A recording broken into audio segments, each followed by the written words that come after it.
Kita sedang hidup di saat dunia kita sudah hampir tiba ke penghujungnya.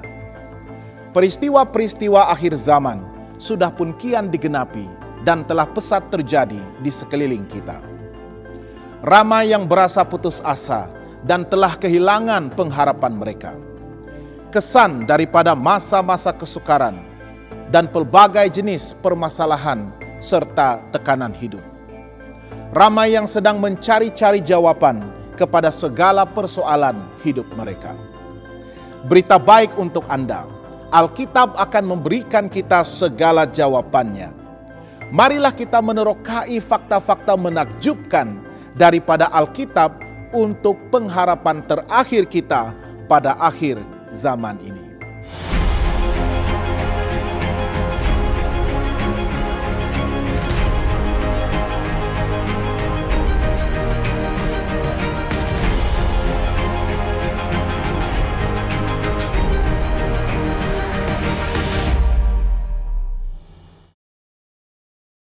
Sahabat yang dikasihi, hukum Allah berisi ke-10 perintah kudusnya. Ianya diringkaskan di dalam kasih. Seperti yang dinyatakan di dalam Injil Matius 22 ayat 37 hingga 40. Jawab Yesus kepadanya, "Kasihilah Tuhan Allahmu dengan segenap hatimu, dan dengan segenap jiwamu, dan dengan segenap akal budimu. Itulah yang terutama dan yang pertama. Dan yang kedua, yang sama dengan itu ialah kasihilah sesamamu manusia seperti dirimu sendiri." Pada kedua inilah tergantung seluruh Taurat dan kitab para nabi. Melalui Yesus hubungan kita dengan hukum Allah itu telah dijelaskan. Hukum Allah hanya memberikan petunjuk dan bukannya pembenaran.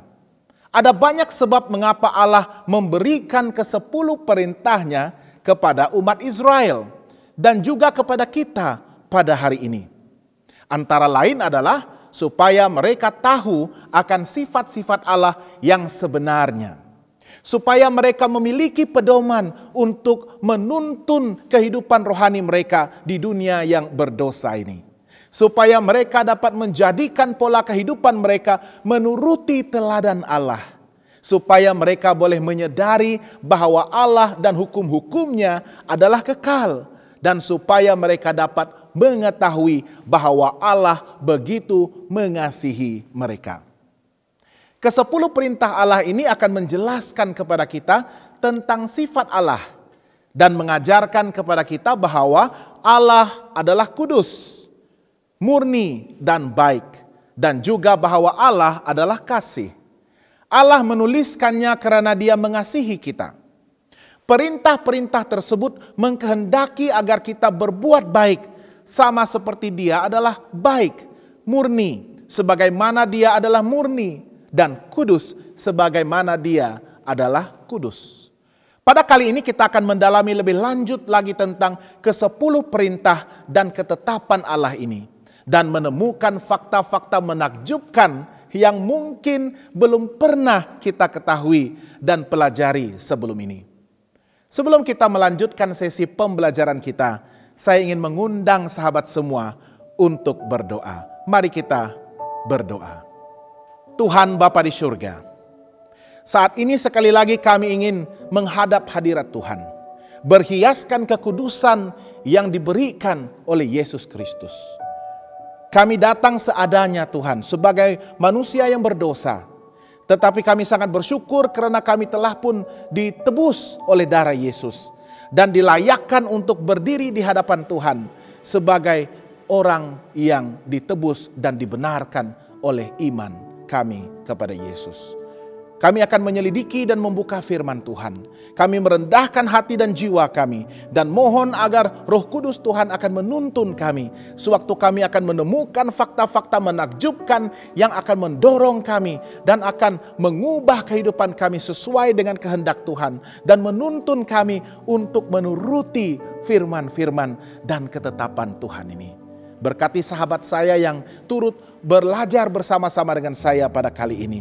Biarlah kami akan dikuatkan dan didekatkan dengan Tuhan, dan diberikan pencerahan dan juga diilhami oleh kuasa Roh Kudus-Mu untuk mengetahui dan menerima kebenaran Tuhan dan menghidupkannya di dalam kehidupan kami. Kami serahkan doa ini hanya dalam nama Yesus Tuhan dan Juru Selamat kami. Amin. Apakah Tuhan Yesus Kristus menyingkirkan hukum Tuhan sewaktu dia hidup di bumi ini sebagai manusia biasa? Yesus berkata dalam Matius 5 ayat 17 dan 18. Janganlah kamu menyangka bahwa aku datang untuk meniadakan hukum Taurat atau kitab para nabi. Aku datang bukan untuk meniadakannya, melainkan untuk menggenapinya. Karena aku berkata kepadamu, sesungguhnya selama belum lenyap langit dan bumi ini, satu iota atau satu titik pun tidak akan ditiadakan dari hukum Taurat sebelum semuanya terjadi. Tidak, Yesus dengan jelas mengatakan bahwa dia tidak datang untuk meniadakan ke-10 hukum, tetapi untuk menggenapi dan mematuhi ke-10 hukum itu. Dia datang bukannya untuk menghapuskan hukum itu. Bahkan Yesus Kristus malah memperjelaskannya. Sebagaimana seseorang itu memperjelaskan tulisan-tulisan yang kecil dengan menggunakan kanta pembesar. Yesaya 42 ayat 21 mengatakan, Tuhan telah berkenan demi penyelamatannya untuk memberi pengajarannya yang besar dan mulia. Hukum Tuhan adalah sebagai pedoman yang sempurna untuk satu kehidupan yang benar. Misalnya, Yesus Kristus menunjukkan bahwa jangan membunuh juga bermaksud marah kepada orang lain tanpa sebarang alasan dan membenci saudaranya.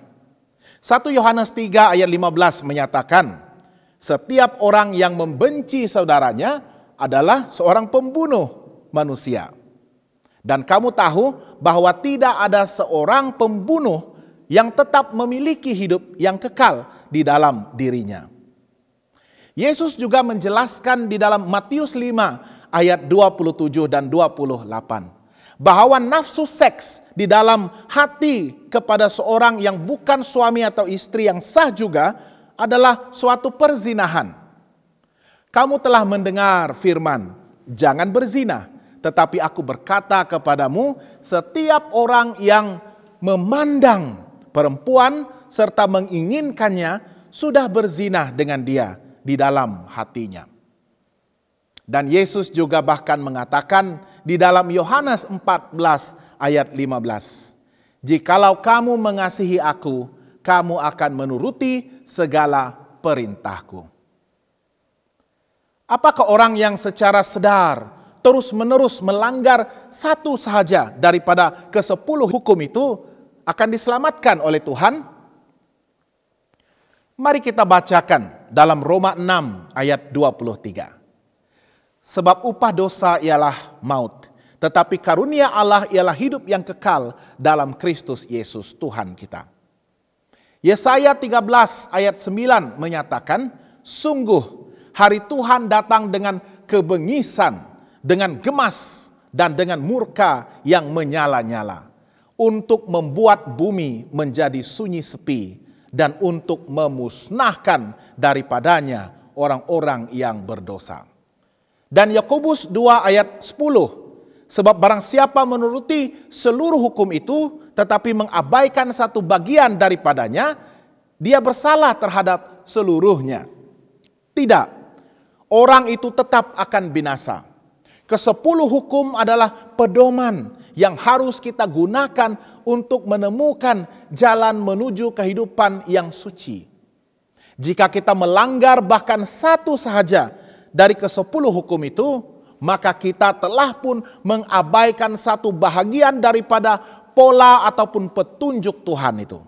Jika satu sahaja pun mata rantai itu putus, maka seluruh hukum itu akan menjadi hancur.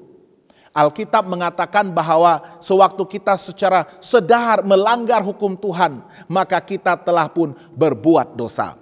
Karena kita sudah menolak kehendaknya bagi kita. Hanya orang yang melakukan kehendaknya sahajalah yang akan dapat masuk ke dalam kerajaannya. Orang yang terus-menerus berbuat dosa pada akhirnya akan binasa.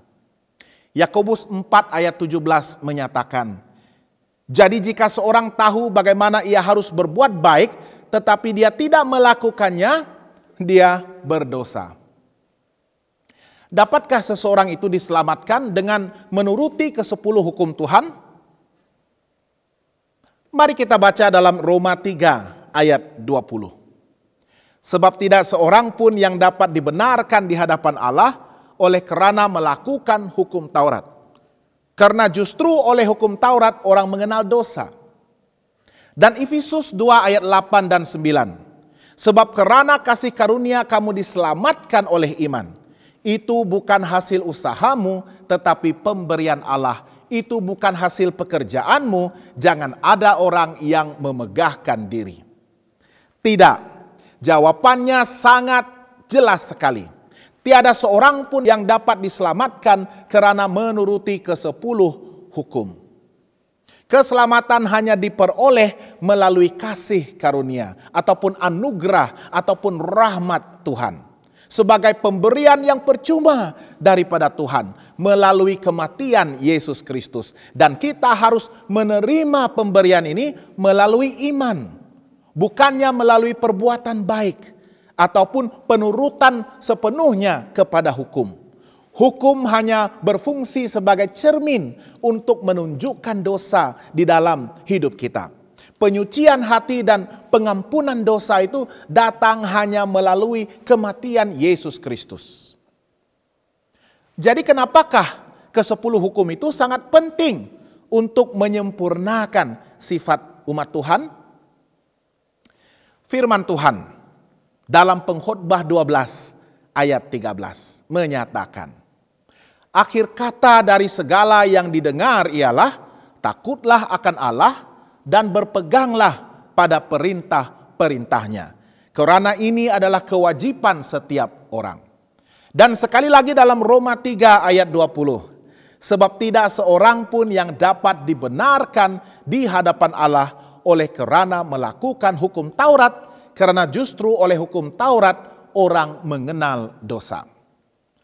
Firman Tuhan menjelaskan bahwa gaya kehidupan yang sempurna dan utuh itu dinyatakan di dalam ke-10 hukum Tuhan. Maka seluruh kewajiban umat Tuhan terkandung di dalam hukum Tuhan itu. Seperti seorang anak yang berusia 6 tahun yang membuat garis-garis pengukur tinggi badan menurut kemahuannya sendiri. Lalu dia berdiri di depan garis-garis itu dan mengatakan bahwa tingginya adalah 12 kaki berdasarkan garis-garis itu. Maka standar yang kita ciptakan sendiri sudah pastinya tidak tepat dan bertentangan dengan standar yang Allah telah tetapkan. Kita tidak akan tahu apakah kita orang berdosa jikalau kita tidak menatap dengan saksama standar sempurna yang dinyatakan di dalam cermin itu, yaitu ke-10 hukum Tuhan. Jutaan orang yang telah mengusir setan, bernubuat dan melakukan banyak mujizat dalam nama Tuhan akan tetap binasa. Karena mereka tidak mahu menyelidiki hidup mereka. Apakah mereka sudah hidup sesuai dengan standar yang Tuhan telah tetapkan itu? Yesus berbicara dengan tegas dalam Matius 7 ayat 21 hingga 23. Bukan setiap orang yang berseru kepadaku Tuhan, Tuhan akan masuk ke dalam kerajaan surga. Melainkan dia yang melakukan kehendak Bapa-Ku yang di surga. Pada hari terakhir banyak orang akan berseru kepadaku, Tuhan, Tuhan, bukankah kami bernubuat demi namamu? Dan mengusir setan demi namamu? Dan mengadakan banyak mujizat demi namamu juga? Pada waktu itulah aku akan berterus terang kepada mereka dan berkata, aku tidak pernah mengenal kamu. Enyahlah daripadaku, kamu sekalian pembuat kejahatan. Oleh yang demikian, mereka berpikir bahwa dengan melakukan segala kebaikan dan perbuatan ajaib tersebut, maka mereka adalah orang-orang benar dan pasti akan diselamatkan. Padahal mereka adalah orang-orang yang berdosa yang pasti akan binasa. Firman Tuhan dalam 1 Yohanes 2 ayat 3 menyatakan, dan inilah tandanya bahwa kita mengenal Allah, yaitu jikalau kita menuruti perintah-perintahnya. Apa yang memungkinkan umat Tuhan yang bersungguh-sungguh bertobat untuk mengikuti pola kehidupan, yaitu hukum Tuhan itu? Firman Tuhan dalam Ibrani 8 ayat 10 menyatakan, maka inilah perjanjian yang kuadakan dengan kaum Israel sesudah waktu itu. Demikianlah firman Tuhan. Aku akan menaruh hukumku dalam akal budi mereka dan menuliskannya dalam hati mereka. Maka aku akan menjadi Allah mereka dan mereka akan menjadi umatku. Filipi 4 ayat 13 juga menyatakan, segala perkara dapat kutanggung di dalam Dia yang memberi kekuatan kepadaku. Dan Roma 8 ayat 3 dan 4 menyebutkan, sebab apa yang tidak mungkin dilakukan hukum Taurat karena tak berdaya oleh daging, telah dilakukan oleh Allah dengan jalan mengutus anaknya sendiri dalam daging yang serupa dengan daging yang dikuasai dosa. Karena dosa, Dia telah menjatuhkan hukuman atas dosa di dalam daging, supaya tuntutan hukum Taurat digenapi di dalam kita yang tidak hidup menurut daging, tetapi menurut roh. Yesus Kristus bukan sekadar mengampuni orang berdosa yang bertobat, tetapi Dia juga memulihkan mereka kembali kepada rupa dan gambaran Tuhan. Dia membawa orang berdosa ke dalam keselarasan dengan hukumnya melalui hadirat Roh Kudus di dalam hati kita. Jangan mencuri, jangan membunuh, lantas akan berubah menjadi janji bahwa umat Tuhan tidak akan mencuri, membunuh, berdusta, dan lain-lain lagi sifat kudusnya. Karena sifat-sifat Yesus Kristus telah hidup di dalam hati kita manusia dan membuatkan seseorang itu untuk mengasihi Tuhan sehingga dia tidak akan mau berbuat dosa lagi. Tuhan tidak mungkin mengubah ke-10 hukumnya, tetapi Dia telah membuatkan janji melalui Yesus Kristus untuk mengubah orang berdosa agar dia akan mencapai tujuannya. Tetapi bukankah umat Tuhan percaya bahwa kematian Yesus Kristus telah pun menghapuskan dosa masa lalunya, dan sekarang Dia telah hidup di bawah kasih karunia yang memperbolehkan Dia untuk tidak perlu lagi menuruti ke-10 hukum Tuhan itu? Mari kita baca 1 Yohanes 3 ayat 4. Setiap orang yang berbuat dosa melanggar juga hukum Allah, sebab dosa ialah pelanggaran hukum Allah. Dan Roma 6 ayat 14 dan 15. Sebab kamu tidak akan dikuasai lagi oleh dosa, karena kamu tidak berada di bawah hukum Taurat, tetapi di bawah kasih karunia. Jadi bagaimana? Apakah kita akan berbuat dosa karena kita tidak berada di bawah hukum Taurat, tetapi di bawah kasih karunia? Sekali-kali tidak. Dan Roma 3 ayat 31. Jika demikian, adakah kami membatalkan hukum Taurat karena iman? Sama sekali tidak. Sebaliknya kami meneguhkannya. Tidak. Alkitab mengajarkan yang sebaliknya. Kasih karunia Tuhan itu bagaikan surat pengampunan bagi seseorang yang telah melanggar hukum Tuhan. Surat itu telah pun mengampuni dia, tetapi tidak akan memberikannya kebebasan untuk melanggar semula hukum-hukum moral itu sesuka hatinya. Orang yang sudah pun diampuni, hidupnya sudah berada di bawah kasih karunia. Malahan dia akan berada di bawah kewajiban 2 kali ganda untuk mematuhi hukum Tuhan itu. Seseorang yang menolak untuk mematuhi hukum Tuhan dengan mengatakan bahwa dia sedang hidup di bawah kasih karunia, sedang melakukan satu kesalahan yang serius. Orang yang dibebaskan daripada hukuman dosa mereka akan merasa begitu bersyukur dan akan memberikan respons kesyukuran dan kasihnya itu dengan memastikan bahwa dia tidak akan mengulangi lagi kesalahan dan dosa-dosanya yang sama itu. Dia sudah pun sadar akan kesilapannya dan dia sudah pun diperjelaskan dengan segala bentuk kesalahan yang dia telah lakukan sehingga melayakkan dia untuk menerima hukuman kematian itu. Maka sangatlah mustahil bagi dia untuk terus-menerus berbuat dosa dan menyatakan bahwa dia tidak lagi memerlukan hukum-hukum itu sebagai penuntun kehidupannya selepas menerima pengampunan itu. Dia bahkan akan memastikan cermin garis panduan Tuhan itu akan kekal berada dekat di hatinya untuk memastikan kelancaran proses pertumbuhannya untuk menjadi manusia baru yang telah menerima pengampunan penuh daripada Tuhan. Sahabat yang dikasihi, banyak lagi fakta-fakta yang begitu menakjubkan yang akan dapat kita temukan di dalam firman Tuhan yang begitu luar biasa ini. Saya mengundang sahabat semua untuk teruskan bersama-sama dengan saya dalam episode-episode yang akan datang. Saya percaya Alkitab inilah yang akan dapat memberikan kepada kita segala jawaban mengenai semua persoalan hidup yang kita sedang hadapi. Sesungguhnya Alkitab inilah satu-satunya pengharapan terakhir yang boleh kita percayai bagi mempersiapkan diri untuk menghadapi segala tentangan serta kesukaran di akhir zaman ini. Mari kita akhiri dengan doa. Tuhan Bapa di surga, sekali lagi Tuhan dengan hati yang begitu bersukacita dan bersyukur kami sangat gembira karena Tuhan sekali lagi telah mengajar kami tentang arti ke-10 hukum dan ketetapan Tuhan ini.